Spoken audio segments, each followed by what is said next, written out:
in sixth.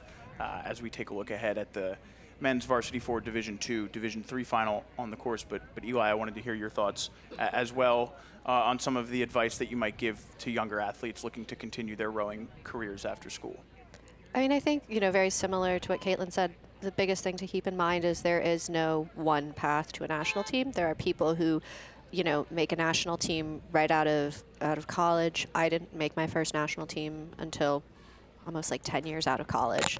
So I think, just keeping in mind that your path is the one that's best for you, and to not try and emulate someone else's, because everyone's path to a national team is going to be different. Great, thank you so much.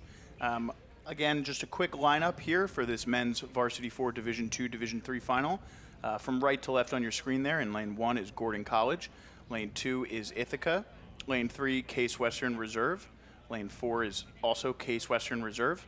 Lane 5 is Stockton University, and in lane 6 is Franklin and Marshall. And you can see there that boat from Case Western Reserve in lane 4, your leader. This is our only final here in this men's Division 2, Division 3 varsity event.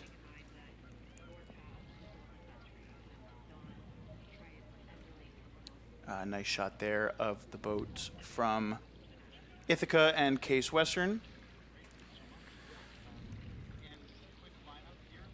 So as you guys have been watching, have there been any programs or any specific teams that have stood out to you?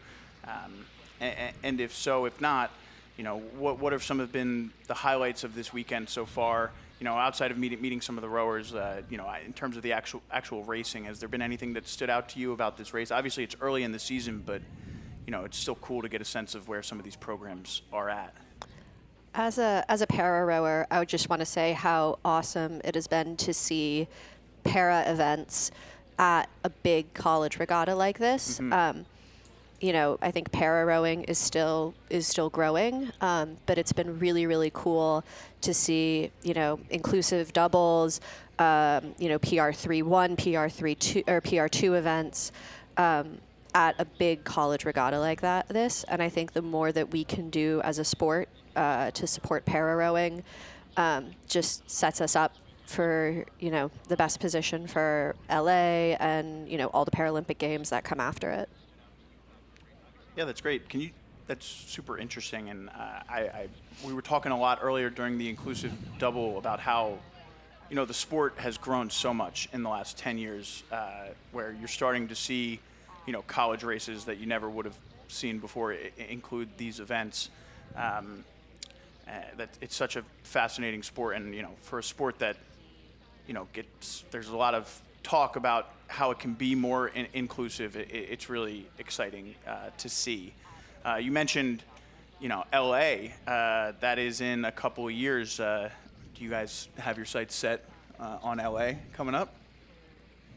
Yeah, I think all of us are training kind of as like hopefuls for the LA team, but of course there's a lot of steps along the way as well. Like each summer we have our World Championships. That's kind of the non-Olympic year, Olympics in a way. So all of us are training this year with hopes of making that team, and then the following for the next year, and then ultimately LA in 2028. Nice. Well, we are finishing up here in this men's Varsity Division 2, Division 3 4 event. We've got Case Western well out in front, and that race for second place is involved as we see some of the MIT boats making their way up the course.